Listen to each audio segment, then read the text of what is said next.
Hi students, आज की इस वीडियो में मैं आपको बताऊंगा कक्षा 9 इतिहास पाठ नंबर 2 के महत्वपूर्ण प्रश्न उत्तर।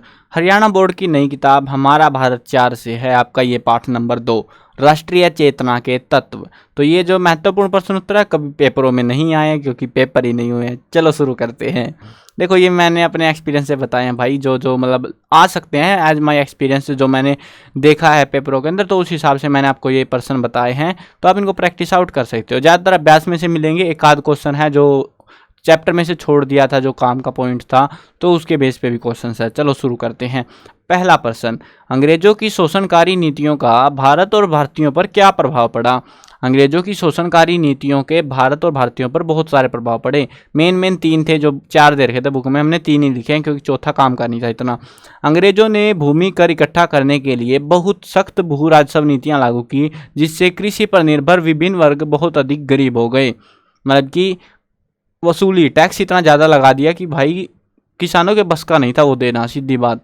तो ये मामला हुआ। दूसरा हुआ था औद्योगिक क्रांति आने से भारत से कच्चा माल निर्यात और तैयार माल आयात होने लगा। यानी कि हुआ क्या था, पहले जो है ना, भारत में कच्चा माल भारत में बनता और उससे तैयार माल बनाते और विदेश में बेचते, तो मुनाफा होता था व्यापारियों को। लेकिन अब ऐसा नहीं हुआ। अंग्रेजों के आने से औद्योगिक क्रांति हुई थी, मशीन आने से, ठीक है ना। तो मशीन आने से जो है ना, भारत का जो कच्चा माल था, अंग्रेज उसको उठा उठा के ले जाने लगे, और मतलब क्योंकि भाई राज चल रहा है उनका, वही ऐसे ही करेंगे वो तो फिर तो। और वहाँ पर मशीनों से तैयार करके उस माल को भारत में बेचने लगे। उससे हुआ क्या, जो व्यापारी फ़ायदा उठा रहे थे, फ़ायदा बना रहे थे, पैसा कमा रहे थे, वो ख़त्म हो गया। जिससे भारत के हस्तशिल्प, यानी कि हाथों से जो काम करते, छोटे जो धंधे थे, फैक्ट्री के सामने छोटा सा आप बैठ के कुछ बना रहे हो तो कहाँ टिकोगे, नहीं टिकने वाले ना। तो इसकी वजह से जो है वो नष्ट हो गए, क्योंकि उनको जो है फैक्ट्री का सामान है, बल्क में बनता है, सस्ता बनता है, तो इनका महंगा बनता था। हाथों से टाइम दे रहे हैं भैया, महंगा बनेगा, तो उस वजह से जो है अब वो महंगे तो रहे नहीं। महंगा बेचे कैसे, क्योंकि वो सस्ते में मिल रहा है लोगों को, और सस्ते वाला सामान ज़्यादा बिक रहा था। तो उसकी वजह से कुल मिला के जो है उनके धंधे बंद हो गए और भारतीय व्यापारियों को बहुत हानि उठानी पड़ी। भारत में बड़ी मात्रा से में जो है धन लगातार इंग्लैंड जाता रहा, जिसमें भारत में धन की कमी होने लगी और भारत जो है गरीब देश बन गया। मतलब कि क्या हुआ था, भारत से जो है ना, इंग्लैंड वालों का मकसद ये थोड़ी ना था कि भारत में तरक्की करनी है। उनका मकसद था भारत से पैसा लूटो, लेकिन लूट के भागना नहीं है, लूट के यहीं पे लूटना है। लूटो लूटो और लूटते ही रहो, ये काम करते रहेंगे हमारे लिए। फ्री के गुलाम बना रहे थे वो लोगों को। ऐसा नहीं था सिर्फ भारत में, और भी कई जगहों पर उन्होंने बना रखा था सही सीन।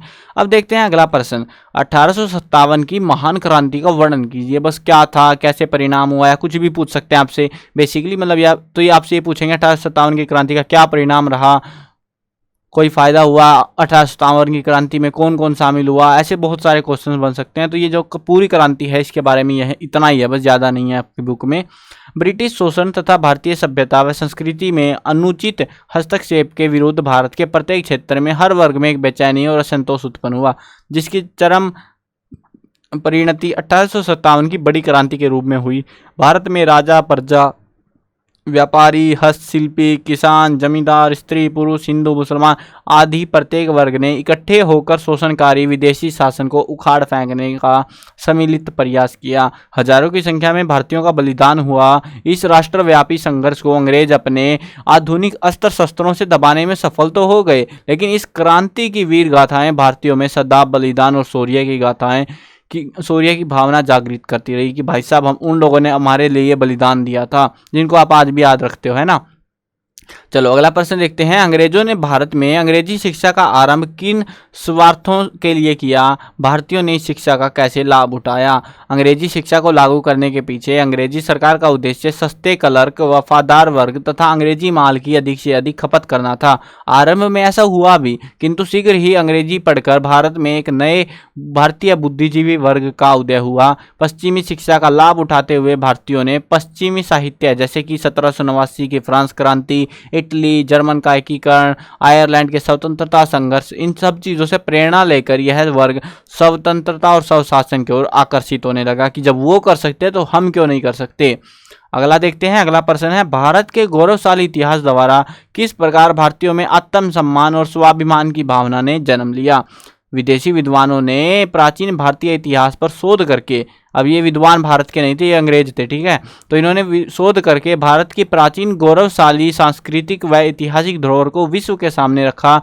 जेम्स प्रिंसेप द्वारा ब्राह्मी लिपि पढ़ने से अशोक महान, अशोक सम्राट था जो भारत का, वही उसी की बात कर रहे हैं हम, अशोक महान जैसे मौर्य सम्राट की जानकारी मिली। तो वहीं कनिंघ के पुरातात्विक उत्खनन से भारत की महान प्राचीन धरोहर का पता चला। यह ऐतिहासिक धरोहर किसी भी प्रकार से यूनान और रोम की सभ्यता से कमतर नहीं थी, यानी कमजोर नहीं थी, पिछड़ी हुई नहीं थी।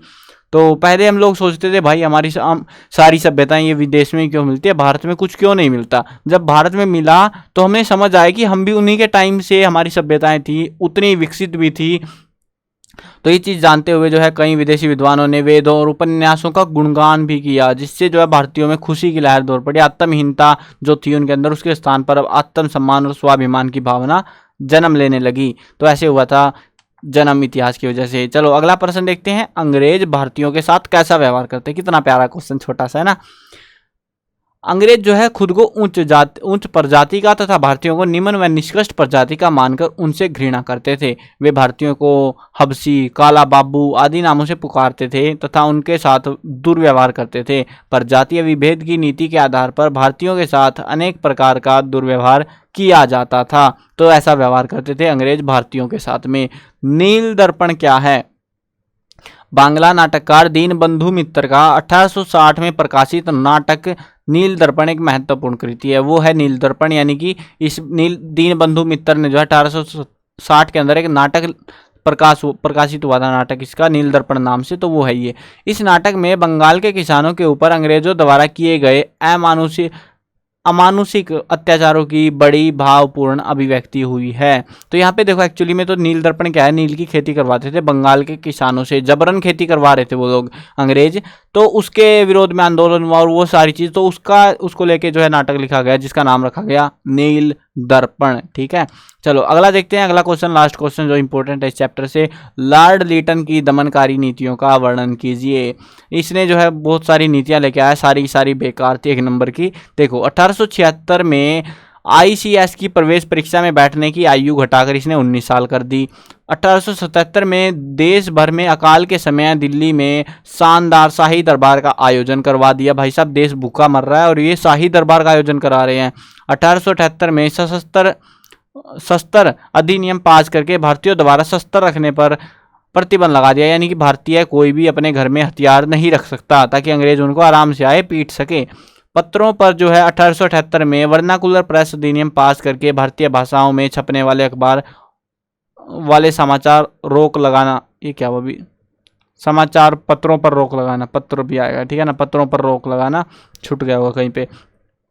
तो यहाँ पे जो है ना एक्चुअली में वर्नाकुलर प्रेस एक्ट में क्या हुआ था, इसके तहत जो है भारत वाले जो अखबार थे वो अंग्रेजों की बेइज्जती नहीं कर सकते थे। अगर किसी अखबार ने अंग्रेजों की बेइज्जती करी तो भाई तेरा अखबार का धंधा पानी बंद। ठीक है, तो ये पास हुआ था, ये कानून लेके आए थे ये लोग। तो कुल मिला के जो है इन्होंने पूरा दमन कर दिया कि कोई इनका विरोध ही नहीं कर पाए, कोई इनसे आगे ना बढ़ पाए और ये आज़ाद, मतलब देश आज़ाद ही ना हो पाए, देश वालों को पता ही ना चले, क्रांति भड़के ना, अगर लोग बताएंगे नहीं तो ऐसे ही अपनी ज़िंदगी रो रो के काट देंगे, मर जाएंगे, इनका राज होता रहेगा, मजे इनको आते रहेंगे।